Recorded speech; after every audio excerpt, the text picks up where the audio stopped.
I live in Southeast DC. It's very dangerous. It's a lot of gang banging.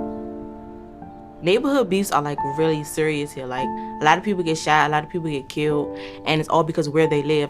Like they get killed over coats and shoes, Jordans and Helly Hansons. Right.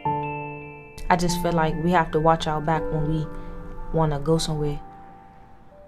Imani and Jada have overcome so much more in their 17 years in the world than I think I've ever experienced. They have obstacles that students from affluent communities don't face in the same way. Even just like academic support at home. If you don't have someone who's always told you you're going to go to college, you might not think that you can go to college. So they put us in a class called Build. If you're in school, you're in Build. Like, it was no option. I was like, oh, I'm not doing this. I don't know how to build stuff. What am I going to build? A house? A birdhouse? I was like, no, I'm not doing this.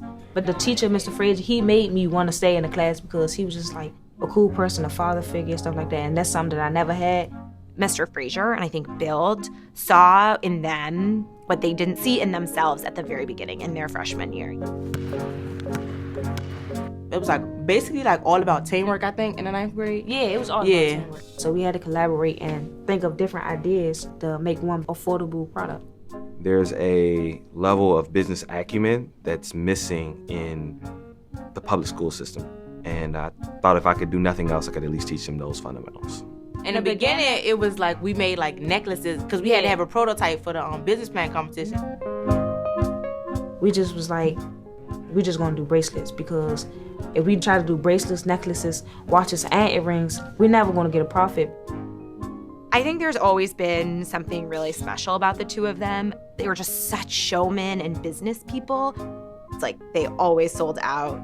It was great to like actually like shake people's hands and just like talk about us, something that we love doing. And it was just the two of us. So like when we would tell people, they were like so surprised, like, y'all did all of this? Y'all did this by yourselves? And we were like, yeah. I saw that there was a hunger to learn with them.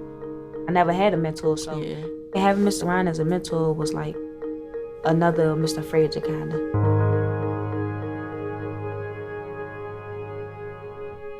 Mr. Frazier was multiple things. He was like a dad, a teacher, a mentor, like a friend. He was like everything, like all in one. Mr. Frazier made his classroom safe.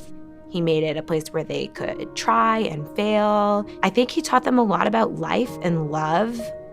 Mr. Frazier was stabbed to death.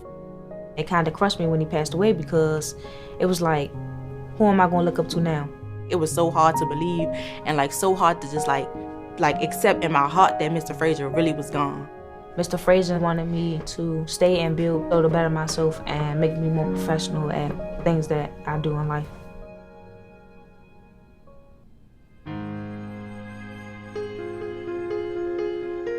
With Jada and Imani, when I met them, they had these, goals that were very small for these great, big, huge personalities, right? And as time's gone on, they've expanded their goals more and more. I'll be the first to graduate high school, and I'll also be the first one to go to college as well, out of all of my siblings. I feel good because it's just something that I achieved and I wanted to achieve. I'm going to be the second to finish high school, but the first to complete college. I won't let anything stop me. For me, it means like doing things that people didn't think I would be able to do. Like being something that I want to be, like having that career that I want to have. I feel like they've grown with like confidence and maturity and being able to navigate a really challenging world. I think I'm better prepared to meet those kinds of challenges because of Bill. And I feel like they're realizing more and more that there isn't a ceiling for them. The only limits that they have exist in their mind.